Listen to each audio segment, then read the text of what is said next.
नमस्कार दोस्तों, वॉक पे चर्चा में आप सबका स्वागत।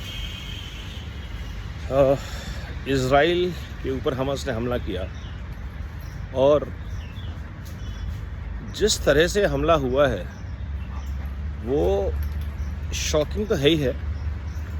जिस तरह से ह्यूमंस को, सिविलियंस को, लेडीज़ को, बूढ़ों को, बच्चों को टॉर्चर किया जा रहा है, मारा जा रहा है, वो अमानवीयता की हद है।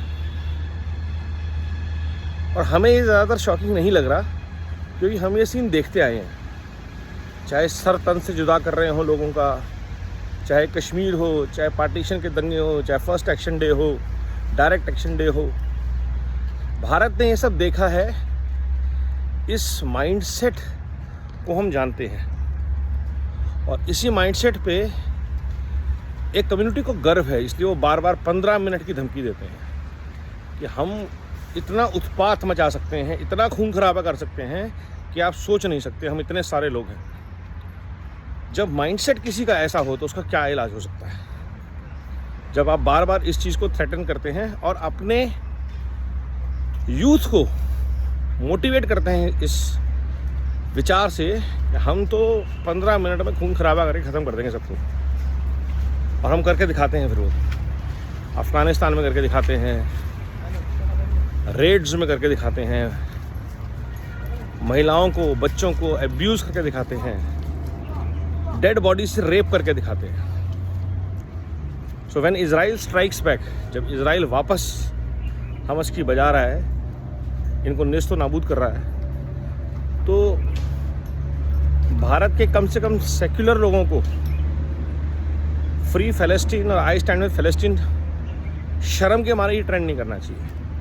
अगर अब भी आपकी आंखें नहीं खुल रही कि what you are up against, और भारत अगर बचा हुआ है कुछ हद तक इन जिहादियों से, तो सिर्फ इसलिए कि भारत के एक बड़ा मुसलमानों का वर्ग सनातन जड़ों से जुड़ा हुआ है। वो आज भी भारतीयता में बिलीव करता है। वहाबिज़म, जिहादिज़म, अफ़गानी, पाकिस्तानी माइंडसेट्स हावी ज़रूर हैं, लोग आईएसआईएस की वीडियो देखते ज़रूर हैं, लेकिन आज भी वो अपनी पुरखों से, अपनी जड़ों से, अपने सनातन की वैल्यूज़ से जुड़े हुए हैं।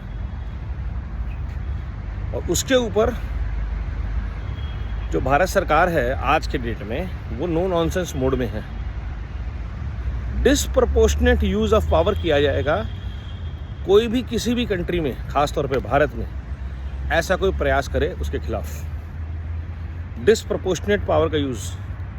और ये हमने देखा था एक छोटा सा एग्जाम्पल नू में, और कश्मीर में हम इतने सालों से देख रहे हैं कि इस माइंडसेट को कंट्रोल कैसे किया गया है।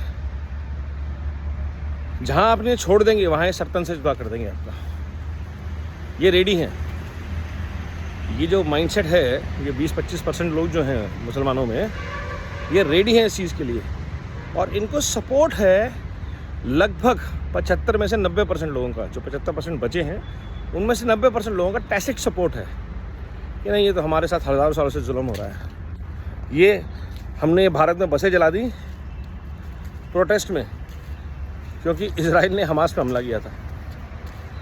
सीरिया में प्रोटेस्टर्स के ऊपर यूएस ने बम डाले, तुमने भारत में रेल आग लगा दी, लोगों के घर जला दिए, दंगे कर दिए। तो ये जो ग्लोबल यूनिमाइंड वाला माइंडसेट है कि कहीं भी कुछ भी होगा उसका रेपरकशंस पूरी दुनिया के मुसलमानों में कहीं ना कहीं दिखाई देगा। लंदन में प्रोटेस्ट शुरू हो जाएंगे, कनाडा में प्रोटेस्ट शुरू हो जाएंगे, राइट्स, फ्रांस में राइट्स शुरू हो जाएंगे, यूरोप जलने लगेगा, और ये अगले आने वाले दिनों में होगा। तो ये जो ग्लोबल नेटवर्क है, ब्रदरहुड है, इसके पार पाना किसी भी सरकार के लिए पॉसिबल नहीं है आज की डेट में। The only thing is a unified command against terrorists, against these mindsets who are there to destroy civilizations, cultures, human values. So Israel is leading the way, and whatever support Israel needs, Bharat, US and all other countries should provide it to take out all these terrorists and their supporters once and for all. नहीं तो perpetually चलता रहेगा, उन्होंने ये किया तो हमने ये किया, हमने ये किया तो उन्होंने ये किया। मत दुनिया में हर जगह जो है कुछ भी हो रहा है तो दो बाबू इस्लाम खतरे में आ जाता है। आप यूएस के, यूके के, फ्रांस के सब जगह के वीडियोस देख लीजिए, जर्मनी के वीडियोस देख लीजिए, वहाँ ऑलरेडी पॉपुलेशन जिहाद हो चुका है। भारत में लव जिहाद, पॉपुलेशन जिहाद हम देख ही रहे हैं। उत्तराखंड में कैसे कब्जे हुए हमने देख लिए। तो पॉपुलेशन कंट्रोल लॉ इमीडिएटली आना चाहिए भारत की प्रोटेक्शन के लिए। और जो भी महिलाओं पे किसी भी तरह का रेप अटेम्प्ट करे, और ये मैं किसी भी कम्युनिटी के लिए बोल रहा हूँ, रेप है, रेपिस्ट जितने हैं, सबसे पहले उन सब का कैस्ट्रेशन होना चाहिए। एल तन से जुदा, एल की फुल फॉर्म मैं बोलना नहीं चाहता वीडियो पे, बट एल तन से जुदा जो है वो एक सिंपल रूल होना चाहिए किसी भी रेपिस्ट के लिए, एज अ प्रिकॉशन। उसको आप सज़ा दीजिए, नहीं दीजिए, कोर्ट का प्रोसेस चलता रहे, बट पहला लड़की ने अगर गवाही दे दी कि हाँ ये मेरे रेपिस्ट थे, उन सब का कैस्ट्रेशन इमीडिएटली हो जाए एज अ प्रिकॉशन, कि आगे से कभी किसी के साथ वो ये काम तो ना कर पाएंगे कम से कम। बाकी कोर्ट प्रोसेस करेगा, फांसी लगानी है, जेल में रखना है, छोड़ना है, छोड़ भी दिया तो वो रेप जैसा घरेलू हरकत नहीं कर सकते किसी के साथ भी, जी अपनी ज़िंदगी। तो ऐसा कुछ एनीबडी हु अब्यूजेस, बिकॉज इनकी लड़ाई ही वो है, they want to convert right at the womb of civilisation. Any country, any culture, चाहे यूरोप हो चाहे इंडिया हो, that is what they want to do. That's the reason today in Pakistan there are almost no Hindus left. The world needs to ask, where did some 20-30 odd million Hindus go? India तो कुछ आए थे, बाकी सारे कहाँ गए?